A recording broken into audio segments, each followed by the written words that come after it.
When we launched CloudFlare initially, we were amazed at how international the service was right from the beginning, and we looked out to see what countries were responsible and disproportionately signing up. And one of the sort of mysteries to us was that from the very beginning, one of the places that on a per capita basis we were the most popular in the world was Estonia.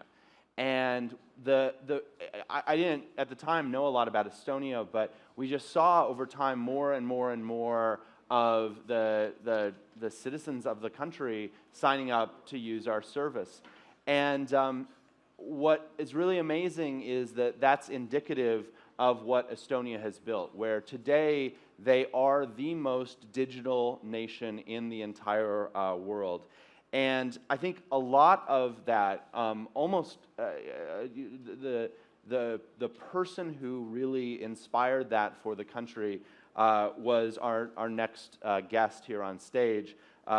President Toomas Hendrik Ives is a really unique head of state. And for this audience, I think it can really be summed up in one sentence, which is he's a head of state, he's a president of the country who's actually a coder.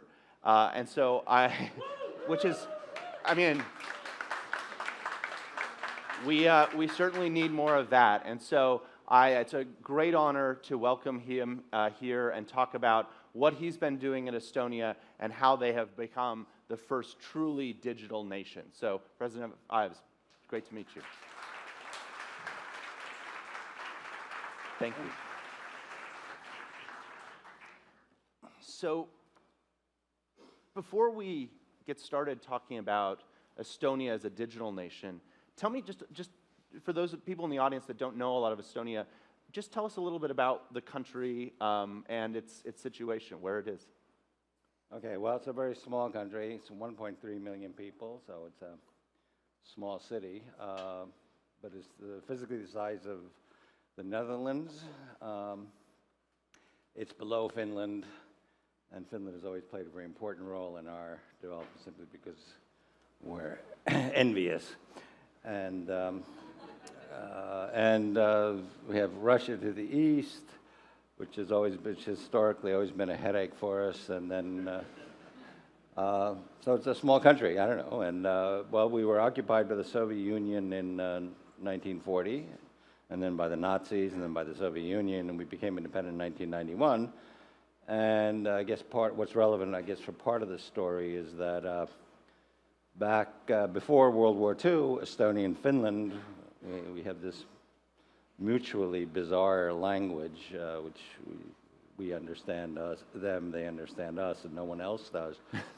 And we ended up, well, then there was, having gone from being more or less at the same level of development, there was a 13-fold difference in GDP per capita.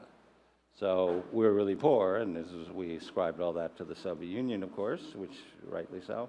And so we saw Finland, which at that time really was one of the leading tech countries in the world with Nokia and all kinds of other stuff. And so one thing was clear, I think, to the population, that we had to move ahead, and that technology was one source of doing that. So Estonia gains independence from the Soviet Union in 1991, and we were talking upstairs about, it's around that same time that the first browsers come out. Talk about how Estonia first thought about really emphasizing technology and prioritizing it back then. Okay, I mean, a number of things came together at once, at least for me, from my point of view. I mean, one was, just because I had learned to program at age 13, and I did that in college too to make a little money. Do you remember the first computers that you were programming? Well, the first thing I learned via teletype, BASIC, which was hooked up to a mainframe 50 miles away in 1968. When I went to Columbia, and there I worked. I had a PDP-8. It had 8K of memory, which is, I guess, an empty email. But that was the computer, and it was about the size of one of these things here. It's big, and And so in order to program it, you had to do it in assembler and in hexadecimal. And so that was pretty wild. So I have that background, but I'm no great math whiz or anything. He said I could do it, and I said, well, that's one thing that I think most people could learn. Then there was this, the first web browser, Mosaic came out in '93. Yep. You have this feeling, well, we're on a level playing field.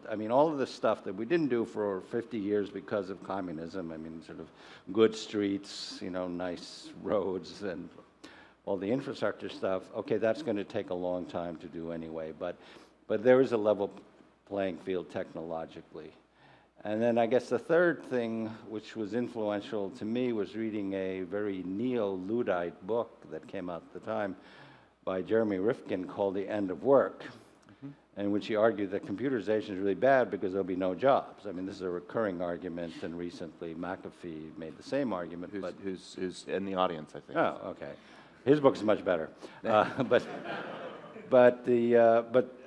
I read Rifkin, and he brought this example of a Kentucky steel mill that had 12,000 employees. Then the Japanese bought it, automatized and computerized, and then they produced exactly the same amount of steel, but with 120 people.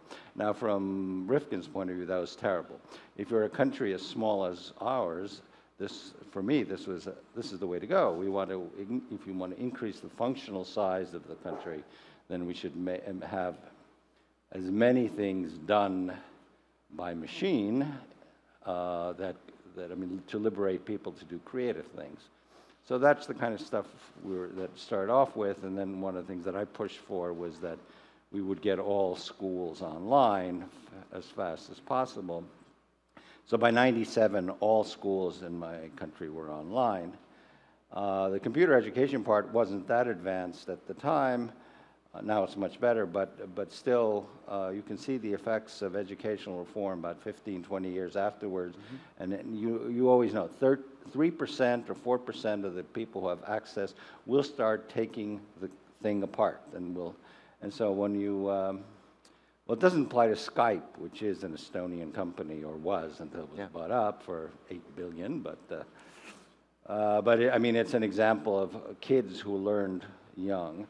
And since then, we have all kinds of kids who, when I asked them, they're no longer kids, but I asked them, how did you start? Why did you start? They said, well, we had this program in my school with computers, and I got in trouble for making things break and so forth. But that's how it started.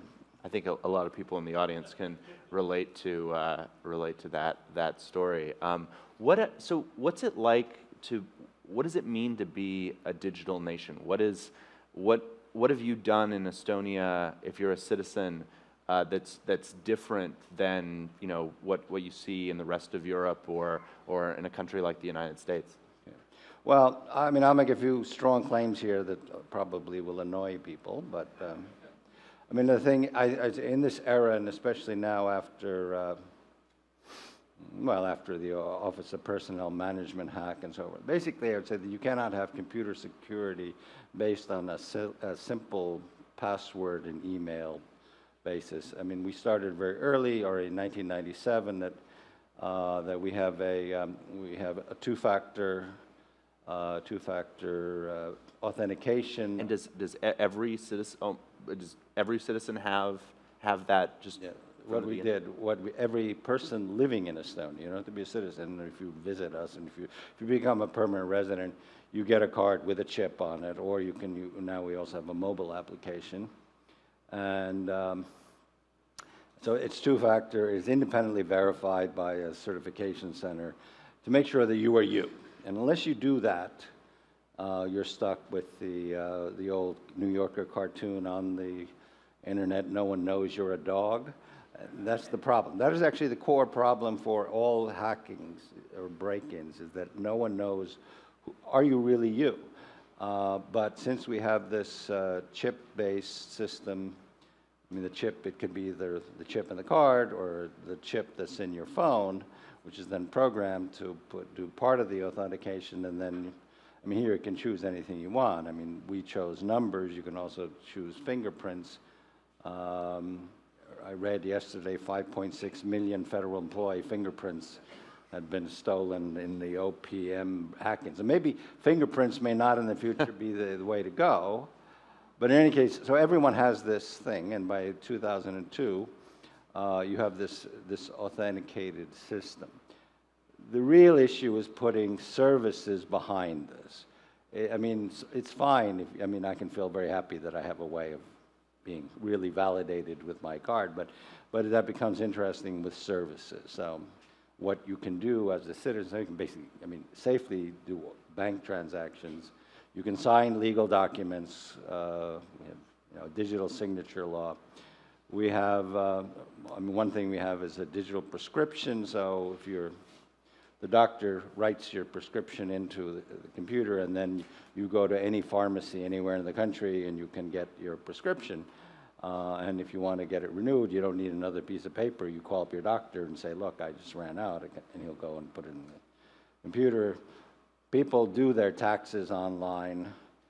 Again, people say, well, we have that too. But here, what our system, since everything is based up on this architecture, that in real time, companies report all of their expenses, including payroll, and so that when it's time to do your own taxes, it's all laid out there in front of you, how much you made, how much was deducted.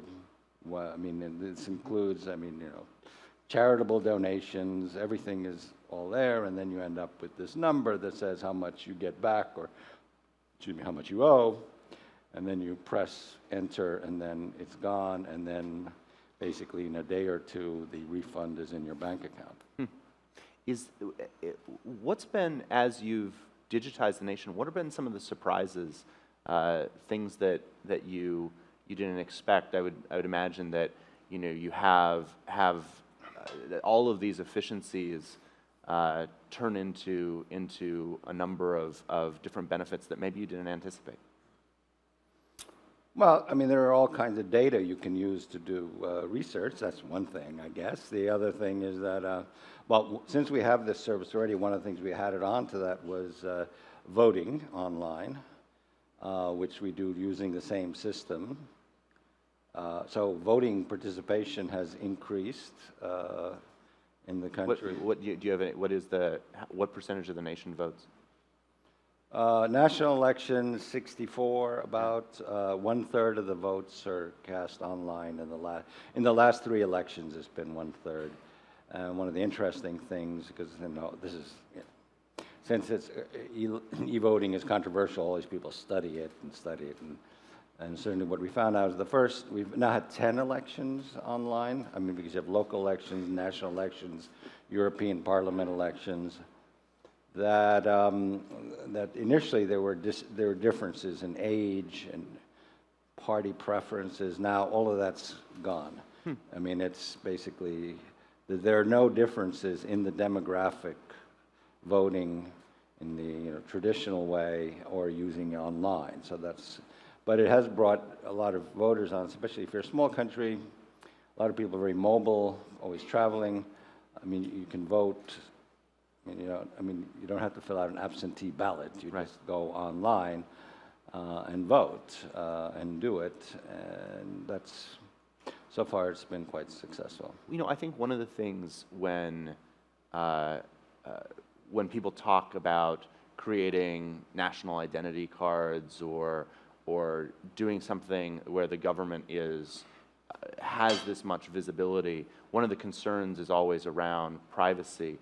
What are some of the things that Estonia has done in order to really ensure that citizens have privacy there? Well, the first thing is we have a law that says you own your own data. Which should be a no-brainer, but if you don't have that law, then you're in trouble. So that means, and you can access all your own data, and you also see who has tried to access your data. So that, for my case, because of my job, I know that every day the newspapers are looking at my financial records every single day, and I go, okay, well, they're looking again, see, they haven't found anything yet, but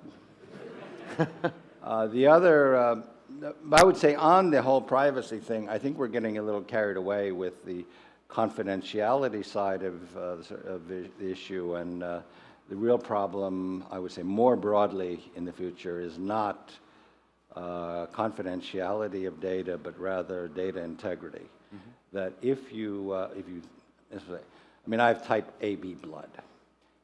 I mean, I don't really care if someone knows I have type AB blood, but I'd be pretty annoyed if I think I might end up being quite dead if someone has in fact changed my blood type. Right. And that sort of sums up the difference between privacy and integrity is that, so privacy or confidentiality is about someone knowing something about you, but I fear much more, especially with IoT, that someone may change data. I mean, let's keep in mind Stuxnet. Stuxnet was not malware that was changing anything. It was changing the inputs to a perfectly well-functioning computer or a set of computers. And Stuxnet then drove the computers to act rationally, but the inputs were irrational, and it drove these centrifuges mad.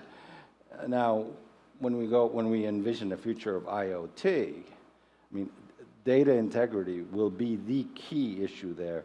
No one's really going to care about what your refrigerator is saying to something, somewhere else. But you should. I mean, that's not a privacy issue. It's very much a data integrity issue. What is Estonia done in order to ensure that someone doesn't say you have, type A blood or B blood? How do you ensure data integrity on a system that is so digital?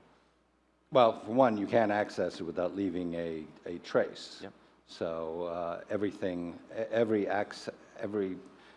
someone accesses data, it leaves a mark. Now, there are also timestamp things we can do on sensitive data, which we do, in fact. We have. Everything is also highly encrypted. I mean, our data is stored right now at RSA 2048, given that the FBI or NSA could not crack LavaBit at RSA 520, then I make the joke that we could store all our data on NSA computers. But we don't. The other thing that is crucial is the architecture, I would say, which is that we were very poor in the 90s, and so when we were designing the system, we realized that we have, everyone has a server, but we're not going to build a big server to handle all this. And so we ended up using an enterprise service bus system that would then be that all servers are connected. They all have their own validation or system so that they can talk to one another. If you enter the system, with your ID, two-factor, and then you can go to whichever system you want to look at the land registry, you want to see, or you want to go into your health records. Those are all things that you are authorized to go to see your own data, but you can't see other people's data. And so far, it's worked. So, the issue here is trust. And if so far we have not had any incidents where someone has actually abused this, then this builds over time. So if we have some 300 million transactions, legal transactions done using this system with the basis of the legal signature law, that it is a legal transaction, and so far, nothing's happened.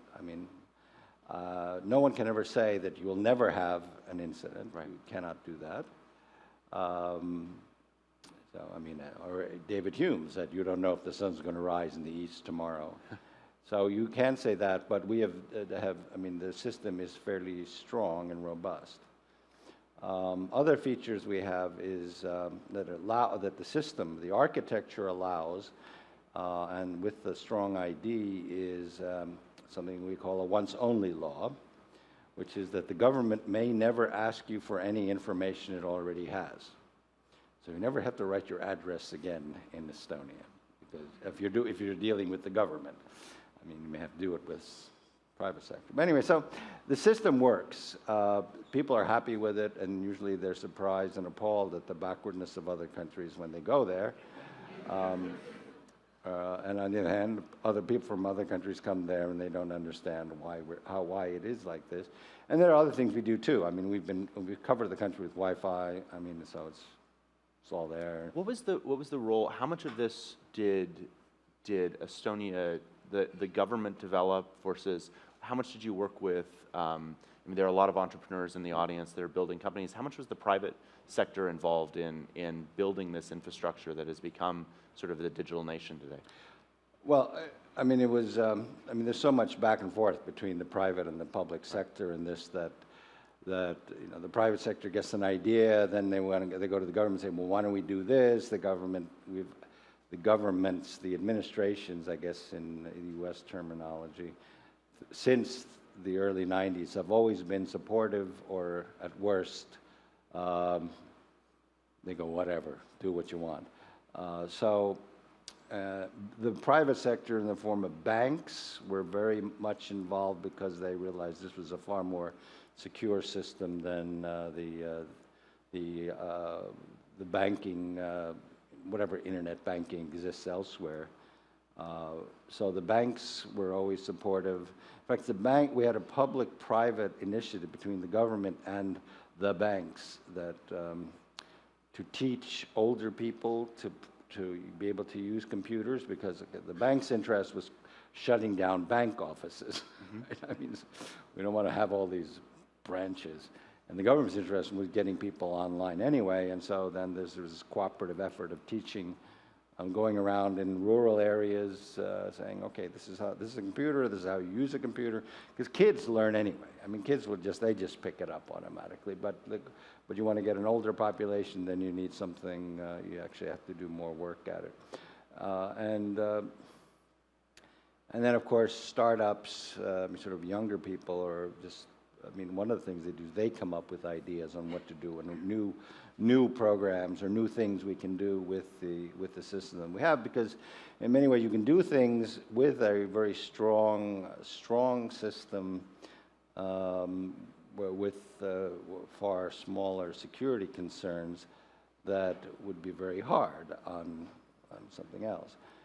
And then this means that we can take off in certain areas. I mean, we have, I mean, I don't know if this, one thing we have, for example, is we actually have, I mean, we do our healthcare online. Yep.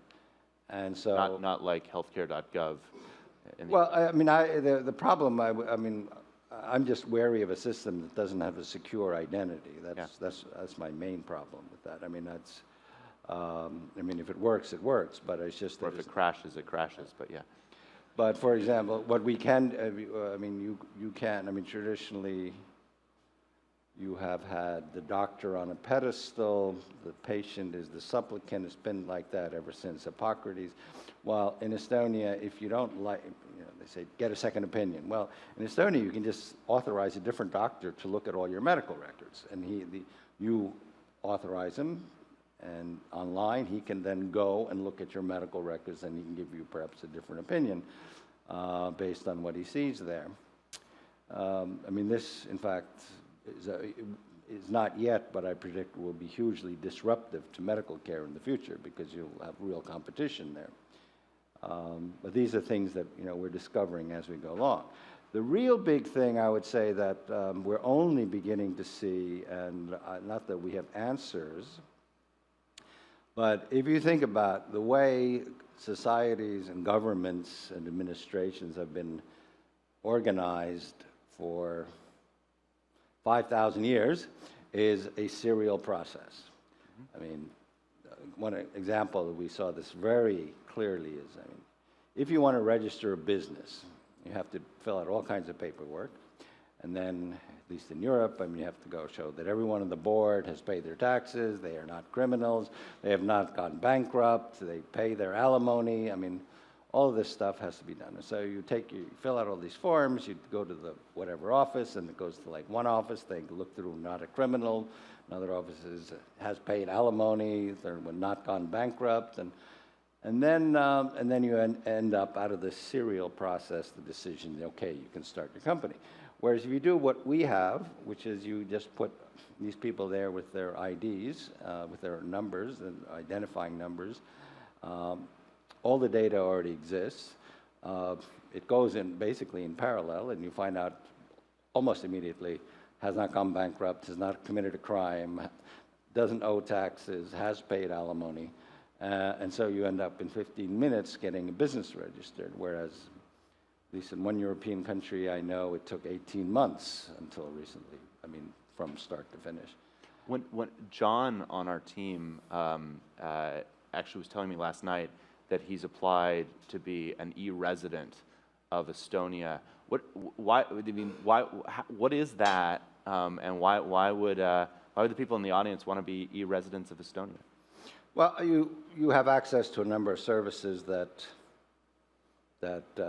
exist. I mean, well, you can well, what can you do? I mean, you can access. I mean, you can open a bank account. You can digitally sign legal documents that, at least in the European Union, are valid as legal documents. Mm-hmm.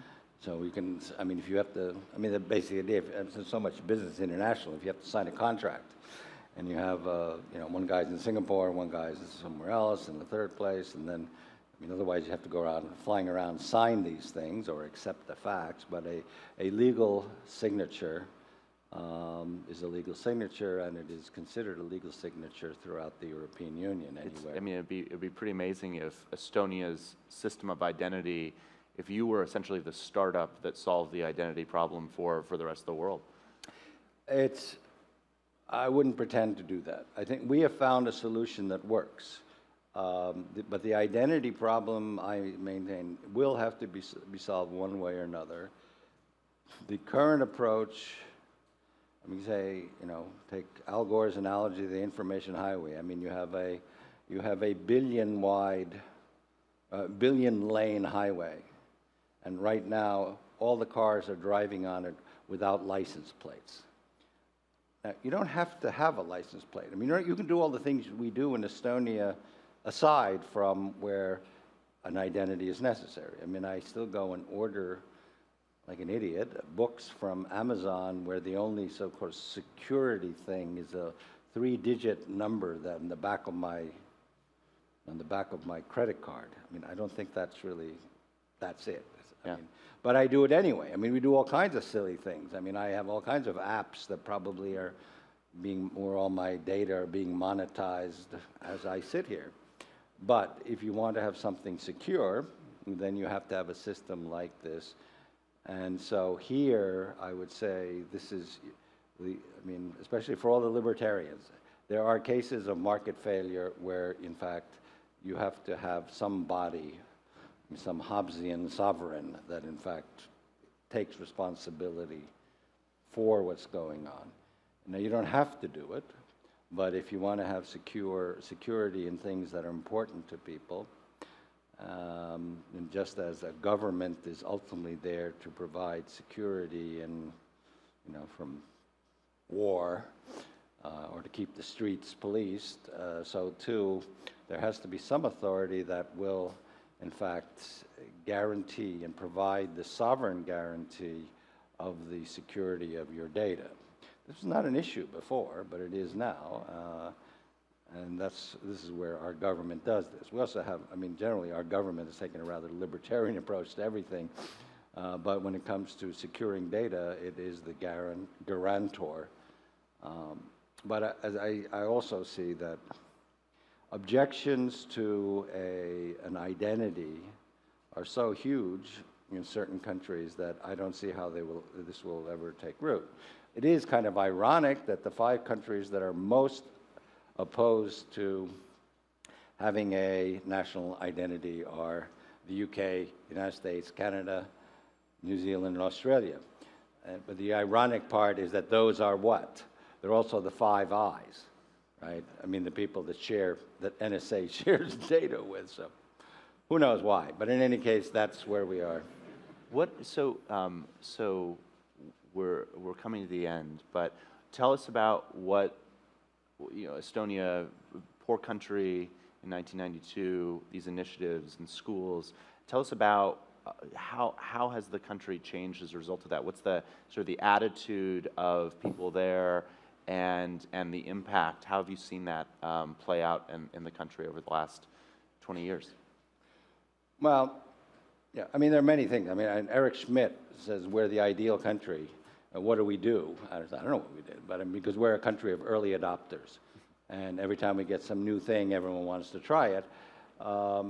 Certainly, the people's self-confidence has increased. The success of Skype, which were 4 kids who first did Kazaa, and then after they avoided being jailed in the U.S., then went on to do voice over internet protocol, which became sort of, it's inspired, lots and lots of people to, young people to see that, well, this is a way out, this is a way to do something big, and so we have a lot of very tech-savvy kids. So that's changed. Where we feel, or at least I feel, is that the problem is that the rest of Europe has not gone this route, and Europe is lagging far behind, and Europe will, that's Europe, as opposed to the United States, we do not have, in the United States, I mean, goods go all across the country, and it's just completely normal. It's true in the European Union as well. Take a bottle of wine from the Algarve in Portugal and you ship it up to Lapland. It's no problem. But in the United States, you also have free movement of services, digital services. We do not have that in Europe. I cannot buy an iTunes record for someone who lives next door to me if it's in another country. Digital services are all nationally based. So we can be as tech savvy and cool as we want in Estonia. Those things don't work across borders with the current level of legislation in the European Union. And as long as Europe does not solve this issue, it will fall more and more behind. And I think that is a fundamental problem we face in Europe. And I think there's even more broad problem we face. And I don't know if anyone here has read this wonderful essay from 1959 by a British scientist, C.P. Snow, called The Two Cultures. And in that essay, he talks about university culture, not world, but in that he was a physical chemist who would sit around with the physicists and mathematicians at Cambridge, but he was also a literary novelist, so then he would go over at the faculty club and drink with the poets and with the Shakespeare professors. And he said these two tables didn't talk to each other, and he was the only one. Well, that was about a university. I think in 2015, the problem is writ large across the world, and then we have geeks who work at NSA or they work in whatever, saying, oh boy, look what I can do, without really understanding where it fits into the sort of the Enlightenment era, democratic, liberal society view of things. And then on the other hand, you have people, lawmakers, who often have no idea about anything, and when it comes to, if there's a number, it's forget it. I gave a talk to a bunch of parliamentarians in Europe, explaining to them that the next election it will be in 4.5 years. That's 3 iterations of Moore's law. That means the computers will be 2 to the 3rd times more powerful at your next election. And one of them asked me, what is 2 to the 3rd? So, I'm not kidding. So, this is what we have this. It's no longer universities. We have our societies have people who are very technically savvy people who don't understand what Thomas Jefferson was about, and then we have people who maybe understand Thomas Jefferson, but they don't know, they can't add. So, and this means those two worlds are going to be in greater and greater conflict. Well, I really appreciate you coming. I know that I admire you as someone who's bridging those two worlds, and we think it's very important to bring together both technology and policy, and what you've done in Estonia is remarkable, and I think that there are a lot of governments around the world that should be looking to you and what you've done for that. So thank you so much for coming and sharing the story with us here today. Sure.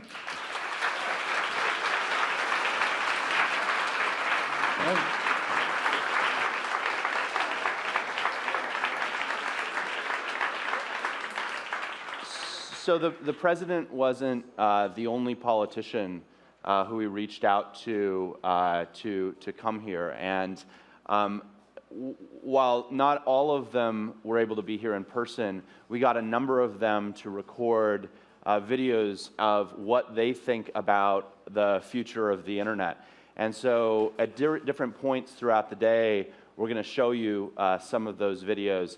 And the first one, which we're queuing up right now, actually comes from FCC Chairman Wheeler, who I can't confirm whether or not he is in fact a dingo, but he has been very vocal in network neutrality and the policy around that, and he wanted to share a few thoughts about the FCC's role and their vision for the future of the internet. So hopefully we can have the video from Chairman Wheeler come up, and then after that's done, we have lunch which is being brought in, and everyone is welcome to